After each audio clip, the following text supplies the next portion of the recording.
ওই যে একটা মিম আছে না, যে একটা লোক প্যারাগ্লাইডিং করতে করতে খিচখায় যায়, দিয়ে বলে ভাই বিশ্বাস করেন, আজকের ম্যাচের পর যদি হামজা চৌধুরী ড্রেসিং রুমে ওইরকম কিছু একটা বলে এবং চিৎকার দেয়, এবং সেটা নিয়ে যদি আগামীকালকে ইত্তেফাক বা জনগণটা আপনি কোনো একটা খবর দেখে ফেলেন, তাহলে আশ্চর্য হবেন না। এটা হওয়াটাই স্বাভাবিক।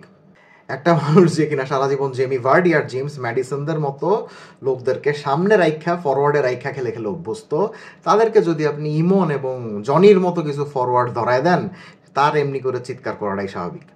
ছোটবেলা থেকে দেখে আসছি বাংলাদেশের প্রত্যেকটা পোলাপাইন ফরওয়ার্ড হইতে চায়, সবাই গোল করতে চায়, তার মানে সবাই মেসি হইতে চায় বা রোনালদো হইতে চায়।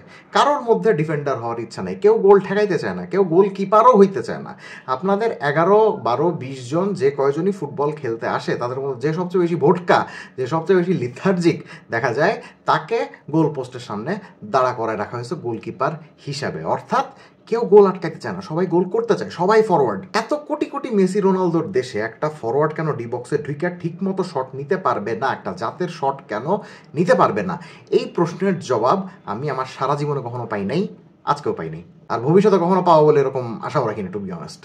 যারা আগে আমার ভিডিও দেখেছেন তারা জানেন আমি সাজেস্ট করেছিলাম যে বাংলাদেশের উচিত হবে, হামজা যতই ডিফেন্সিভ মাইন্ডেড ফুটবলার হোক না কেন, হামজা যতই ক্লাব লাইফে রাইট ব্যাক বা ডিফেন্সিভ মিডফিল্ডে খেলুক না কেন, বাংলাদেশের উচিত হবে বাংলাদেশের নিজের স্বার্থে হামজাকে আরেকটু ওপরে খেলানো, অ্যাটলিস্ট বক্স টু বক্স রোলে খেলানো, যাতে হামজা পেছন থেকে বলটা নিয়ে বলটা ক্যারি করে সামনে যেতে পারে। হামজার পায়ে যেন বেশিক্ষণ বলটা থাকে, সেটা আমাদেরকে নিশ্চিত করতে হবে। সেটা আমরা নিশ্চিত করতে পারলাম না।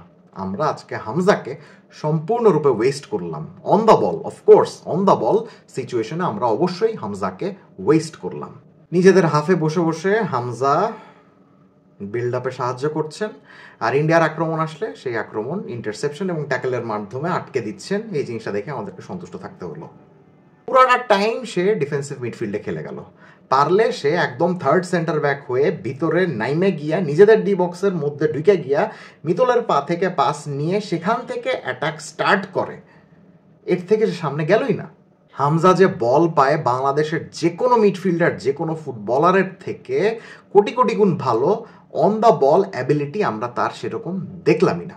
সামনে আমরা কি দেখলাম? সামনে আমরা দেখলাম ইমনের ফ্রি হেডার মিস, সামনে আমরা দেখলাম জনি বা মোরসালিন বা সে রাকিব ডি বক্সে ঢুকে ঠিক মতো শট নিতে পারছেন না, ইনডিসিশনে ভুগছেন।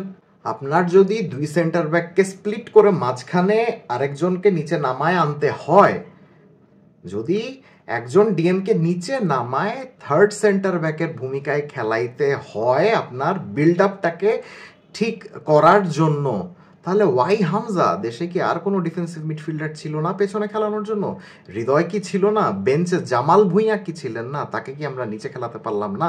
গোটা 95টা মিনিট আমরা জামাল ভুঁইয়াকে ইউজ করলাম না, আমরা সোহেল রানাকে খেললাম, আমরা ফরসাম চন্দন রায়কে খেললাম। ওয়াই? I don't know. আমরা কি থার্ড সেন্টার ব্যাকে তাদের কোনো একজনকে খেলিয়ে সামনে হামজাকে চলে যাওয়ার লাইসেন্সটা দিতে পারতাম না? শেষ দিকে তো আমরা দেখলাম হামজা ঠিকই উপরে চলে যাচ্ছিলেন, ডি বক্সের প্রতিপক্ষের ডি বক্সের সমানে উনি বক্স ক্রাশিং করছিলেন। কেন? তার মানে তিনি নিজেও বিরক্ত হয়ে যাচ্ছিলেন এবং ভাবছিলেন যে না, ম্যাচের এই সিচুয়েশনে হলেও আমার অন্তত কোচের আদেশটাকে অমান্য করে সামনে চলে যাওয়া দরকার। That means he was missing his role to box crash. আর হামজাকে 95টা মিনিট ধরে নিচে খেলানো হলো কার কারণে? সোহেল রানা, চন্দন। ওয়াই? ক্লাবে না হয় বুঝলাম যে হামজার সামনে জেমি ভার্ডি খেলে, জেমস ম্যাডিসন খেলে, বা গুস্তাফো হ্যামার খেলে, বা ব্রাজিলের বর্তমান দলের স্ট্রাইকার জোয়াও পেদ্রো খেলে, তাই হয়তো বা হামজা নিচে খেলে। বাংলাদেশ জাতীয় দলে হামজার সামনে কে খেলে ভাই? এমন কে খেলে যার জন্য হামজাকে 95 মিনিট ধরে পেছনেই থাকতে হবে? কেন এমন একটা টিম নিয়ে আপনাকে একদম পেছন থেকে শর্ট পাসিংয়ের মাধ্যমে টিকি টাকা খেলাইতে হবে? ডিফেন্স থেকে বিল্ড আপ কেন করতে হবে? আপনার প্লেয়াররা 2+2 4 এই সিম্পল যোগ করতে 4বার কলম ভাঙে। আপনি সেই খেলোয়াড়দেরকে কিভাবে পিথাগোরাসের উপপাদ্য করতে বলেন? কিভাবে সমান্তর ধারার অঙ্কগুলা করতে বলেন? বলার আসলে কিছুই নাই। এরকম র্যান্টিং চাইলে অনেক করা যায়, আমরা করে আসছিও, বছরের পর বছর ধরে করে আসছি।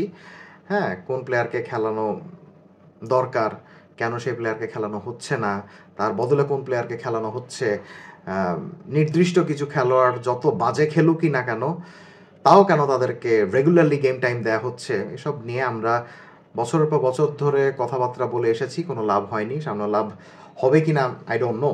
এই কোচিং স্টাফ, এই কর্তা ব্যক্তিরা যতদিন থাকবে আই ডোন্ট থিঙ্ক বাংলাদেশের ফুটবলের তেমন কোনো উন্নতি হবে। এটা আই গেস হামজাও আজকে খুব ভালো মতো বুঝতে পেরেছেন। সবাই at the end of the day এই জিনিসটা নিয়ে সন্তুষ্ট থাকবে যে যত যাই হোক না কেন, ইন্ডিয়ার মতো একটা দেশের মাঠে গিয়ে অ্যাওয়ে ম্যাচে আমরা একটা পয়েন্ট ছিনিয়ে নিয়ে এসেছি।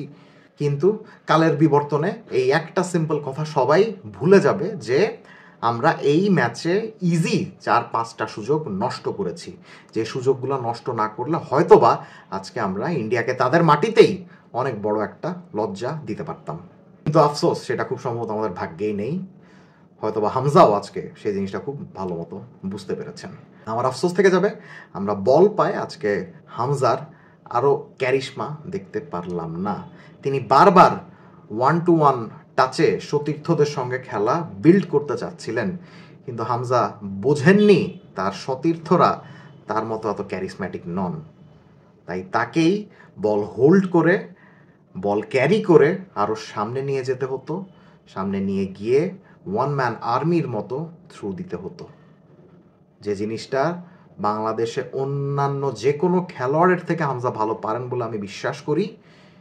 কিন্তু বিশ্বাস করলেই তো আর হয় না, সেই ঝলকটা আজকে আমরা অন্তত দেখতে পাইনি। সামনে আদৌ দেখতে পারবো কিনা, এই কোচিং স্টাফ তাকে সেই ঝলকটা দেখাতে দেবে কিনা, আই ডোন্ট নো।